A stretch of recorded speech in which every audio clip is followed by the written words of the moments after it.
Hi friends, எல்லாருக்கும் wish happy new year. எங்கள் வீட்டில் இந்த வருஷம் நல்லபடியாக ஹாப்பி நியூ இயர் கொண்டாடியாச்சு. புது ட்ரெஸ் எல்லாம் போட்டு புது வளையல்லாம் போட்டு ஆசைப்பட்டதெல்லாம் வாங்கியாச்சு.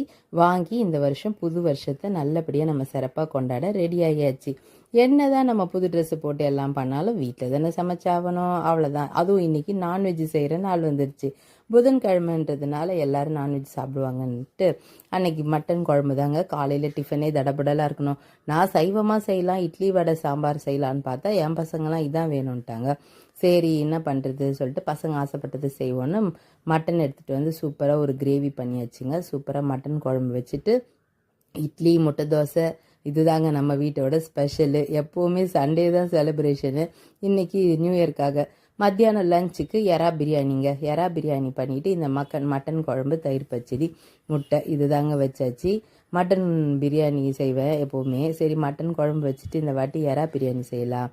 ரொம்ப நாள் ஆச்சு, எறாவே ரொம்ப கிடைக்கலைங்க இங்கே, அதனால் இப்போ தான் கிடச்சிது. மீடியம் சைஸாக தான் இருந்தது. சரி போட்டு எறா பிரியாணி பண்ணியாச்சுங்க. இந்த புது வருஷம் எல்லாருமே நம்ம எப்படி சாப்பிட்டு இந்த முதல் நாளை வந்து சந்தோஷமாக கொண்டாடுறோமோ அதே போல் எல்லா நாளுமே நம்ம சந்தோஷமாக இருக்கணும். நம்ம வாழ்க்கையில் வர சின்ன சின்ன பிரச்சனைகளை கூட நம்ம வந்து அதிகமான அளவில் மண்டையில் ஏற்றிக்காமல் அதை வந்து எப்படி சரி பண்ணணும், நம்ம வாழ்க்கையில் எப்படி வந்து முன்னுக்கு வரணும், முன்னேறி வரணும், அதை தாங்க நம்ம பார்க்கணும்.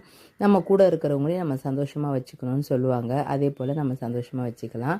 நான் வந்துட்டு எறா பிரியாணி செய்யறதெல்லாம் காமிக்கணும்னு நினச்சேங்க, முடியல, டைம் ஆகுது. அதனால் சீக்கிரமாக அவசரமாக செஞ்சாச்சு. பிரியாணி அரிசி போட்டு தான் செஞ்சுருக்கேன். அது வந்து சீரக சம்பா அரிசியில் செஞ்சால் அவ்வளோவா வந்து எறா பிரியாணி பிடிக்காது பசங்களுக்கு. அதனால் பிரியாணி அரிசியை போட்டு செஞ்சுட்டேன். ரொம்ப சூப்பராக வந்துச்சுங்க, நல்லா இருந்தது.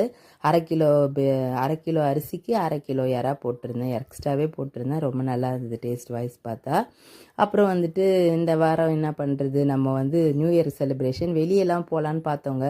வெளியே போகலான்னு பார்த்தா நமக்கு வந்து ரொம்ப கூட்டமாக இருந்தது. இங்கே கடலூராக இருந்தால் கூட மாலுக்கு போகிறது அங்கே எங்கன்னா கூட அந்த டைம் வந்து ரொம்ப கூட்டமாக இருக்கும். எதுக்கு சரி வெளியே போயிட்டு நம்ம வீட்லேயே இருந்து ஜாலியாக சாப்பிட்டு சந்தோஷமாக குடும்பத்தோடு இருந்துட்டு கேக்லாம் செஞ்சோம் இல்லையா, அதெல்லாம் வச்சு சாப்பிட்டுட்டு இருந்தாங்க. பிரியாணி பாருங்கள் ரொம்ப சூப்பராக நல்லா பொலன்னு வந்திருக்கு.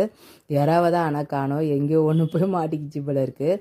இது நான் வாங்கின புது வளையலுங்க, அது உங்களை பற்றி காட்டுறேங்க. நான் அது உங்களுக்கு நம்மளோட இந்த ரெயின் ட்ராப் பேங்கில் தான் வாங்கியிருந்தேன். அதை வந்து போட்டிருக்க சொல்ல ரொம்ப சந்தோஷமாக இருந்ததுங்க, ரொம்ப ஜாலியாகவும் இருந்தது.